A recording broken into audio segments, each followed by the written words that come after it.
Hello friends, आज के इस वीडियो में आप सभी का स्वागत है। आज हम पढ़ने वाले हैं क्लास 9th का साइंस, जिसमें हम करने वाले हैं दूसरा चैप्टर। इसमें हम कर रहे थे कोलाइडी विलयन के बारे में हम पढ़ रहे थे, जिसमें हम जो इसका लास्ट हेडिंग था वो हम लिखवाए थे कोलाइडो का वर्गीकरण। आज हम देखेंगे कोलाइडो के गुणधर्म। क्या देखने वाले हैं? कोलाइडो के गुणधर्म देखेंगे, उसके किस किस तरह से वो व्यवहार करते हैं उसके बारे में हम देखने वाले हैं। ठीक है, तो डालिएगा हेडिंग कोलाइडो के गुणधर्म। ठीक है, अगर आप इसके पिछले वीडियो में अगर आपको किसी भी टॉपिक से रिलेटेड कुछ भी दिक्कत समझ में आई होगी तो आप कमेंट कर सकते हैं, या फिर जो भी आपको प्रॉब्लम आए लिखेंगे। कोलाइडी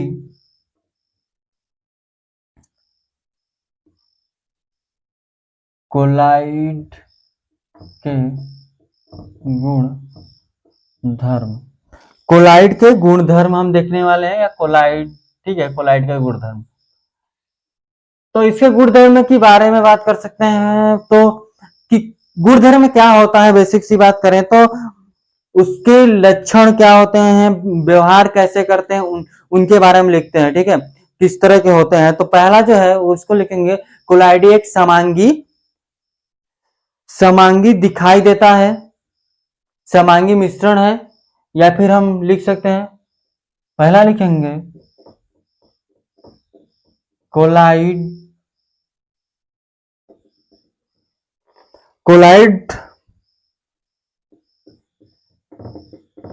समांगी दिखाई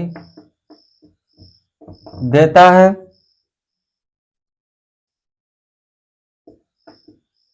परंतु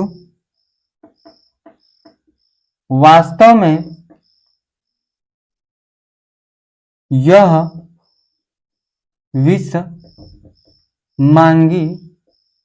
विषमांगी होता है।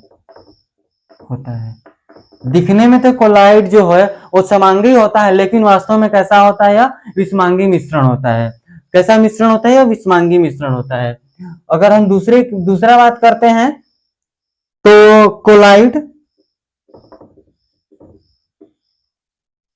कोलाइड में विलेय के कणों का आकार वास्तविक विलयन से बड़ा, परंतु निलंबन से छोटा होता है। हम इसके बाद और बात कर चुके हैं इसके पहले, तो फिर आ गया है तो इसको देख लीजिएगा। तो कोलाइड के जो विलय के कणों का जो आकार होता है वास्तविक विलयन से बड़ा होता है, और जो निलंबन है निलंबन से क्या होता है? छोटा होता है। निलंबन हम पढ़ चुके हैं इसके पिछले वीडियो में, तो जाइए उसको देखिए निलंबन क्या होता है। अगर हम बात करते हैं तो निलंबन एक कैसा मिश्रण है, तो उसको हम इसके पिछले वीडियो में देखेंगे तो आपको पता चल जाएगा कि निलंबन एक किस तरह का यह मिश्रण है। ठीक है, निलंबन एक विषमांगी मिश्रण होता है। कैसा मिश्रण होता है? विषमांगी मिश्रण होता है। इसके जो आकार होते हैं, विलेय के जो आकार होते हैं, 10 के पावर -5 मीटर से लेकर 10 के पावर -6 मीटर के बीच में उनका विलेय का आकार होता है। विलायक के आकार की बात करते हैं तो 10 के पावर -10 मीटर होता है विलायक के आकार की बात करते हैं तो। ठीक है, वही बात की है कोलाइड के विलेय को। देखिए यहाँ कोलाइड है, हमने निलंबन की अभी बात की है। ठीक है, निलंबन हमने पढ़ चुका है, निलंबन जाकर देख लीजिए, उसके गुणधर्म भी हमने करा दिया है। ठीक है, कोलाइड के विलेय कणों का आकार वास्तविक विलयन से बड़ा, परंतु निलंबन से छोटा होता है। अगर हम इसके आकार की अगर बात करते हैं तो इनके जो आकार है निलंबन से छोटा होता है। इसका आकार या व्यास बात कर सकते हैं। व्यास यानी कि जैसे यह कण है, कण का यहां से यहाँ इसको बोलते हैं व्यास। क्या बोलते हैं? व्यास बोलते हैं। आप वृत्त पढ़े होंगे तो वहां आपको व्यास और त्रिज्या पता होगा, ठीक है। देखिए आगे इसका जो व्यास है 10⁻⁻7 मीटर से 10⁻9 मीटर के बीच होता है। किसकी बात कर रहे हैं? विलेय की बात कर रहे हैं। विलायक की बात नहीं है यहाँ पर, विलेय की बात है। अगला आगे लिखेंगे तीसरा नंबर, तो सामान्यतः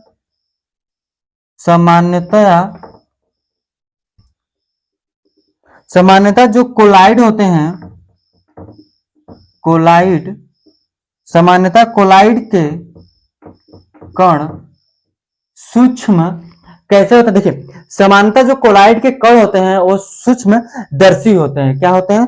सूक्ष्म दर्शी से नहीं देखे जा सकते, मतलब बहुत छोटे होते हैं, ठीक है। सामान्यतः सूक्ष्म दर्शी से भी नहीं देखे जा सकते हैं। हमने क्या बात की? सामान्यतः जो कोलाइड के जो कण होते हैं वो सूक्ष्मदर्शी से भी नहीं देखे जा सकते हैं, ठीक है। और आगे देखते हैं, और निलंबन के जो कण होते हैं वहां पे उसको आसानी से हम बिना सूक्ष्मदर्शी से भी देख सकते हैं। आगे देखिए चौथा,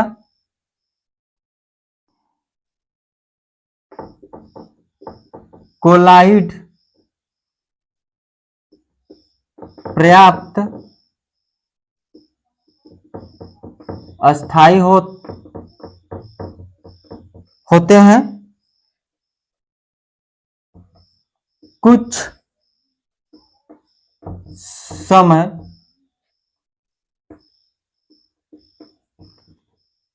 अस्थाई होते हैं, कुछ समय रखने पर कोलाइड के कण पृथक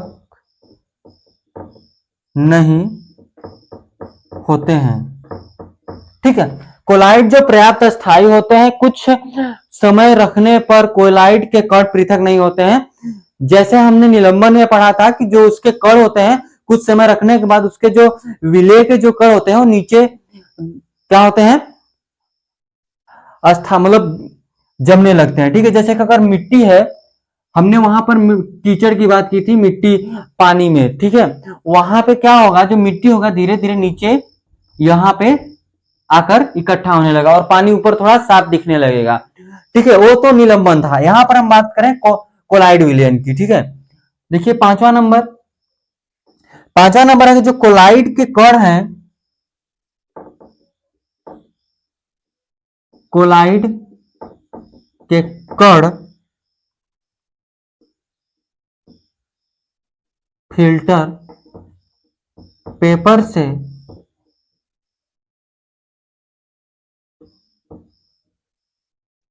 निकल, देखिए इसकी हम बात करते हैं तो जो कोलाइड के कण फिल्टर पेपर से निकल सकते हैं। जैसे हम इसको कोलाइड के जो कण होते हैं, जो कोलाइड विलयन है उसको जब छानेंगे ना तो उसके जो फिल्टर पेपर होगा उसके ऊपर कोई भी कण नहीं रुकेगा, सारा नीचे निकल जाएगा, ठीक है। निकल सकते हैं। आगे हम लिखते हैं, तो इसलिए फिल्टरन विधि द्वारा कोलाइड के कणों को पृथक नहीं किया जा सकता। वहां पर हम शायद लिखा दे किया जा सकता है, लेकिन वो ऐसा नहीं है, ठीक। पिछले वीडियो में आप देखे होंगे तो थोड़ा सा मिस्टेक शायद है, ध्यान नहीं पड़ रहा है, देख लीजिएगा। यहाँ पर ध्यान दीजिए, जो कोलाइड के कण है फिल्टर पेपर से निकल सकते हैं, यानी कि जैसे कि हम छानेंगे ऐसे तो इसके ऊपर कोई कण नहीं, नीचे सारा गिर जाएगा, ठीक है। तो हम यही बोलेंगे कि यहाँ पर कि इस लिए फिल्टरन इसलिए फिल्टरन विधि द्वारा द्वारा कोलाइड के कण पृथक नहीं होते हैं। अगर आपको यहाँ इधर नहीं दिख रहा होगा तो हम पढ़ के सुना दे रहे हैं, लिख लीजिए। कोलाइड के कण फिल्टर पेपर से निकल सकते हैं, इसलिए फिल्टरन विधि द्वारा कोलाइड के कण पृथक नहीं होते हैं। इतनी बात क्लियर हुई है। और एक छठवां है, छठवां भी लिखेंगे उसको भी। देखिए इतना छठवां हम पढ़ के सुनाते हैं, सातवां लिखते हैं, ठीक है। इसमें बोला जो कोलाइड उसमें से गुजरते हुए प्रकाश किरण पुंज का, जैसे कि अगर हम कोलाइड विलयन में जो प्रकाश किरण है उसको हम गुजारते हैं तो क्या होता है कि प्रकीर्णित कर देता है। कोलाइड के जो कण होते हैं वो प्रकाश को क्या कहते हैं, प्रकीर्णित कर देते हैं। इसे ही टिंडल प्रभाव कहते हैं। इसे ही क्या कहते हैं, टिंडल प्रभाव। हमने टिंडल प्रभाव के बारे में भी पढ़ा था थोड़ा बहुत, तो यहां भी है, तो छठवां उसको भी अच्छा लिखवाते हैं, ठीक है। ऊपर आप उतार चुके होंगे इसलिए हमने इसको इरेज कर दिया, ठीक है। इसको भी हम कर लेते हैं। नहीं उतारे होंगे तो इसको पीछे करके स्क्रीनशॉट ले लीजिए, कोई दिक्कत नहीं है। देखिए छठवां क्या है कि जो कोलाइड, देखिए जो कोलाइड विलयन है उसमें से जो प्रकाश, अगर हम प्रकाश पुंज को जब गुजारते हैं तो कोलाइड विलयन क्या कर देता है, प्रकाश पुंज को प्रकीर्णित कर देता है, ठीक है। इसको ही क्या बोलते हैं, टिंडल प्रभाव कहते हैं। इसको ही टिंडल प्रभाव कहते हैं। इसके पीछे भी हम पिछले वीडियो में भी टिंडल प्रभाव के बारे में पढ़ा है, उसको हम लिखवाए भी हैं, ठीक है। यहां भी है तो यहां भी लिख लेते हैं, ठीक है। छठवां क्या लिखेंगे, कोलाइड से, लिखेंगे कोलाइड से गुजरने वाला प्रकाश पुंज, कोलाइड से गुजरने वाला प्रकाश पुंज को प्रकीर्णित क्या करता है, प्रकीर्णन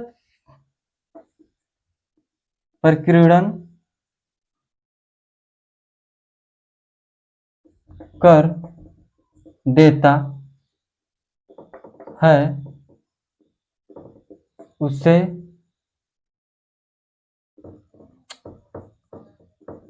इसे ही टिंडल प्रभाव कहते हैं। कोलाइड से गुजरने वाला प्रकाश पुंज को प्रकीर्णित कर देता है कौन, कोलाइड के कण जो होते हैं, ठीक है, किरण को प्रकीर्णित कर देता है। आगे हम लिखेंगे जो है ब्राउनी गति क्या होती है, ठीक है।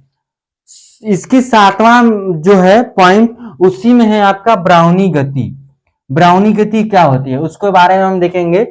अगर यहाँ पर थोड़ा सा अगर समझने में मिस्टेक है तो लिखेंगे कोलाइड से गुजरने वाले प्रकाश पुंज को कोलाइड कण प्रकीर्णित कर देते, यहाँ लिख सकते हैं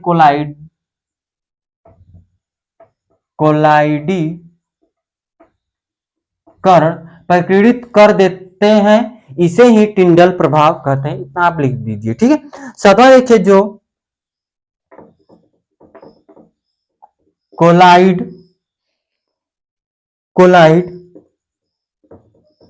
विलयनों, जो कोलाइड विलयनों के कण सदैव टेढ़ी मेढ़ी गति, या इसे जिगजैग मोशन कह सकते हैं, जिगजैग मोशन या टेढ़ी मेढ़ी गति करते रहते हैं,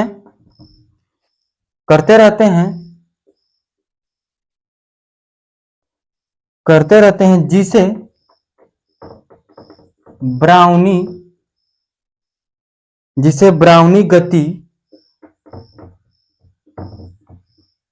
कहते हैं।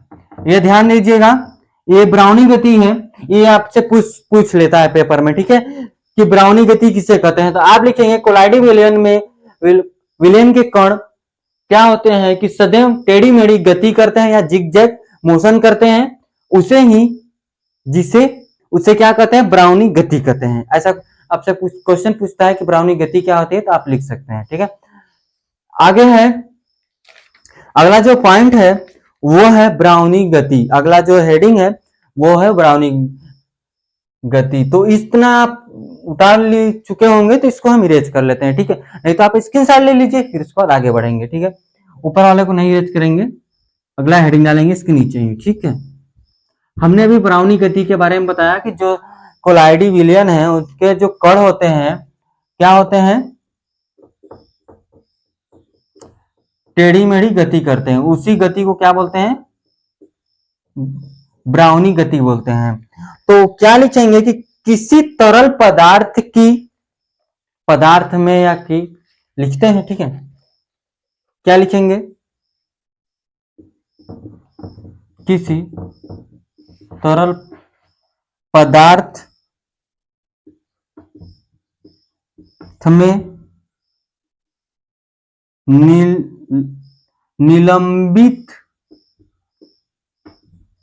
निलंबित छोटे छोटे कणों के तरल पदार्थ, देखिए किसी तरल पदार्थ में निलंबित छोटे छोटे कणों से तरल पदार्थ क्या होता है, निलंबित, देखिए छोटे छोटे कणों के, कणों कणों की, क्या लिख रहे हैं, कणों की सतत यादृच्छिक, ये द लिखेंगे, यादृच्छिक गति या इसे ब्राउनी गति, ये गति पे इस साइड से रहेगा ना, गति यहां भी लिख लीजिए गति। ठीक है, कि सतत यादृच्छिक गति या फिर से ब्राउनी गति कहते हैं, देखिए किसी तरल पदार्थ के निलंबित छोटे छोटे कणों की सतत यादृच्छिक गति ब्राउनी गति कहते हैं। ठीक है, और आगे क्या लिख सकते हैं, इसे या ऐसे इन कणों के तरल पदार्थ के, लिखेंगे ऐसा इन तरल पदार्थ के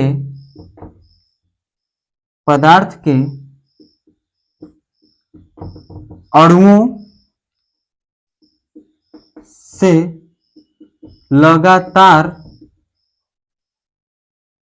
देखिए ऐसे इन तरल पदार्थ के जो कण हो के अणु होते हैं एक दूसरे से क्या करते हैं, लगातार टकराते रहते हैं। आप लिख सकते हैं कि ऐसे इन तरल पदार्थ के अणुओं से लगातार, क्या लिखेंगे, ऐसे इन कणों के तरल पदार्थ के अणुओं से लगातार, या फिर ये लिख सकते हैं कि ऐसे इन तरल पदार्थों के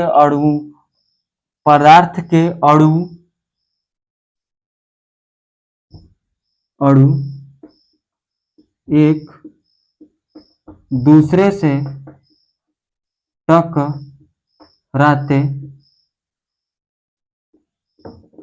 रहते हैं। ठीक है, टकराते रहते हैं, इसी के कारण ये जो है ये टेढ़ी मेढ़ी गति करते हैं। ठीक है, लिखेंगे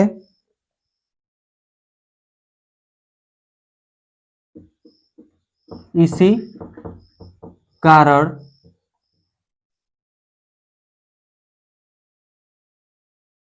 जो तरल या इसी कारण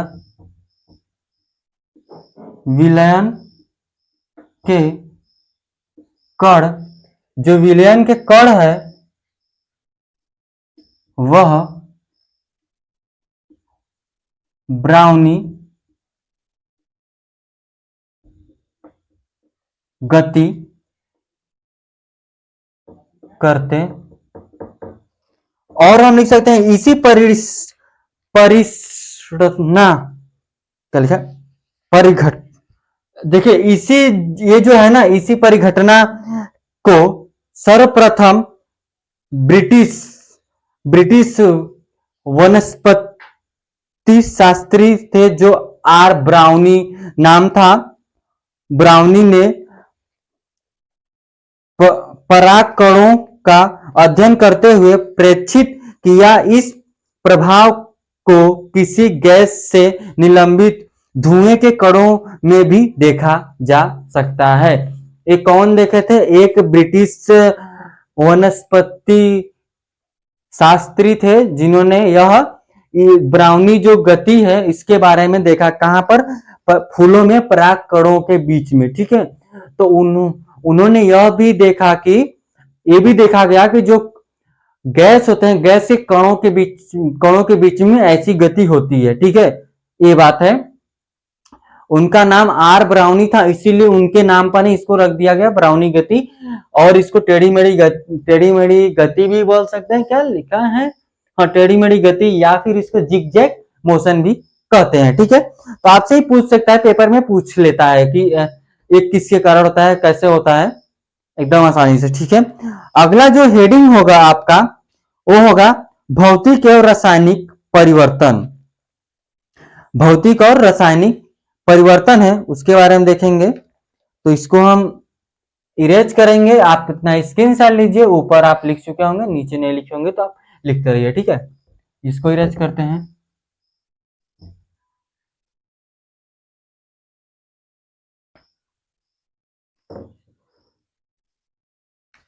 क्या लिखेंगे?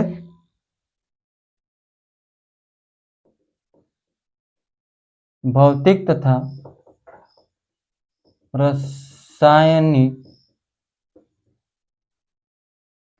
परिवर्तन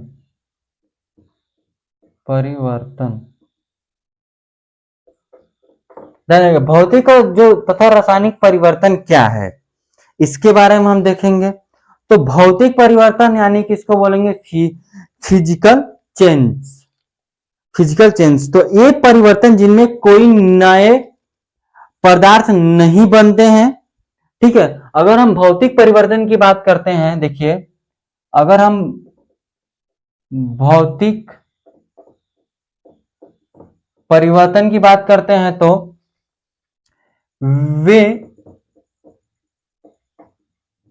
परिवर्तन जिनमें कोई नए पदार्थ नहीं बनते हैं, इसमें कोई नया पदार्थ नहीं बनता, भौतिक परिवर्तन कहते हैं या कहलाता है। वे परिवर्तन जिनमें कोई नए पदार्थ नहीं बनते हैं, ऐसे परिवर्तन भौतिक परिवर्तन कहलाता है। और हम क्या लिख सकते हैं कि भौतिक परिवर्तन में शामिल जो पदार्थ होते हैं उनके जो वेस्ट जो वास्तविक जो उन वास्तविक जो देखिए, अगर हम उसकी परिवर्तन की बात करते हैं भौतिक परिवर्तन में, ठीक है, किसी पदार्थ का, पहले लिखते हैं ऐसा समझाता है, ठीक है। वे भौतिक लिखेंगे भौतिक परिवर्तन में भौतिक परिवर्तन में शामिल शामिल पदार्थों में उनके विशिष्टत्व विशिष्टत्व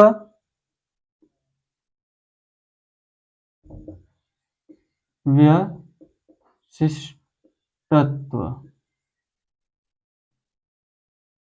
विशिष्टत्व आइडेंटिटी इससे बोल सकते हैं। क्या बोल सकते हैं? आइडेंटिटी। उसकी जो वास्तविक मूल्य होगा, उस जिस तरह से दिखता रहता है, इसे बोलेंगे आइडेंटिटी। ठीक है, क्या लिखेंगे? आइडेंटिटी। ठीक है, आइडेंटिटी, सॉरी यहां पर आई रहेगा, फिर से लिखते हैं I N D E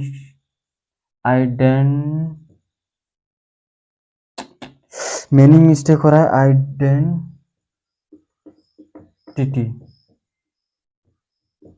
identity. ठीक है, जो देखिए भौतिक परिवर्तन में शामिल पदार्थों में उनके जो आइडेंटिटी, मतलब जिस तरह से दिखते हैं, उस वो क्या हो जाते हैं?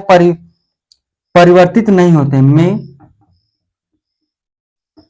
परिवर्तन नहीं होता है। वो वो जिस तरह से होते हैं उसी तरह से होते हैं। कुछ भौतिक प्रक्रमों द्वारा अपने मूल परिवर्तन को आसानी से उत्क्रमित उत्क्रमित किया जा सकता है। जो भौतिक परिवर्तन है, अब भौतिक अवस्था, आकार, बाह्य आकृति में परिवर्तन भौतिक परिवर्तन होते हैं। जैसे कि हमने उसके बाह्य आकृति में परिवर्तन कर दिया, आकार में परिवर्तन कर दिया, वो क्या होता है? भौतिक परिवर्तन कहलाता है। ठीक है, और हम क्या बोल सकते हैं? भौतिक परिवर्तन के कुछ सामान्य उदाहरण, जैसे बर्फ का गलन, ये लिख सकते हैं। इसको लिखिएगा, उदाहरण इसको लिखते हैं जितना हमने इसमें। देखिए जो लिखो ना, भौतिक परिवर्तन ये परिवर्तन जिनमें कोई नए पदार्थ नहीं बनते हैं, ऐसे परिवर्तन भौतिक परिवर्तन कहलाते हैं। भौतिक परिवर्तन में शामिल पदार्थ में उनके जो आइडेंटिटी मतलब जिस तरह से दिखते हैं, आकार आयतन जैसा होता है, उनमें परिवर्तन, यानी कोई आइडेंटिटी में परिवर्तन होता है, जो रहेंगे वही रहेंगे, आकार आयतन में परिवर्तन हो सकता है। ठीक है, तो लिखेंगे उदाहरण, जैसे कि अगर हमने, जैसे कि जल है, ठीक है,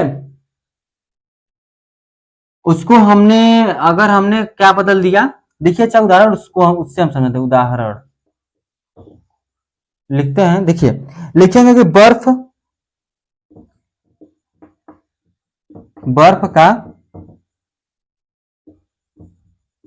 गलन, यानी कि जल बनना। बर्फ का गलन यानी कि जल बनना। बर्फ क्या बन गया? जल बन गया। ये भी पानी था, ये भी पानी है, उसकी आइडेंटिटी चेंज नहीं हुई। पानी था, ये भी पानी ही रहा, नहीं तो बदल गया। ठीक है, जल बनना। और हम क्या लिख सकते हैं भौतिक परिवर्तन में? जल का हिमीकरण, और क्या हो सकता है? जल का हिमीकरण। जल का हिमीकरण क्या है? कि बर्फ बनना। क्या होता है? बर्फ बनना। ठीक है, ये सब किसके अंतर्गत आते हैं? भौतिक परिवर्तन के अंतर्गत आते हैं। और हम क्या लिख सकते हैं? जल का क्वथनांक हो जाएगा, भाप का संघनन हो जाएगा, द्रवण हो जाएगा, और विलयन बनाना, विद्युत बल्ब का चमकना, और कांच के गिलास का टूटना। ये सब क्या है? भौतिक परिवर्तन है। ये सब पूछ लेता है पेपर में कि भौतिक परिवर्तन के उदाहरण लिखे, तो आप लिख सकते हैं कांच का टूटना, और बर्फ बनना, यानी कि जल का हिमीकरण, बर्फ का गलना यानी कि जल बनना। ये सब क्या है? भौतिक परिवर्तन के अंतर्गत आते हैं। अगले हेडिंग है रासायनिक परिवर्तन, इसको डालकर छोड़िए, आगे हम नेक्स्ट वीडियो में करेंगे रासायनिक परिवर्तन के बारे में देखेंगे। आज के लिए बस इतना ही रखेंगे। जो भी दिक्कत समझ में आती है तो आप कमेंट कर सकते हैं, या फिर किसी भी लेक्चर में कुछ भी प्रॉब्लम आती है आप जाइए व्हाट्सएप, वहां पे चैनल पे जाएंगे, व्हाट्सएप ग्रुप का लिंक मिल जाएगा, वहां पर आप ज्वाइन होकर भी मैसेज भी कर सकते हैं। ठीक है, चलिए आज के लिए बस इतना रखते हैं। धन्यवाद।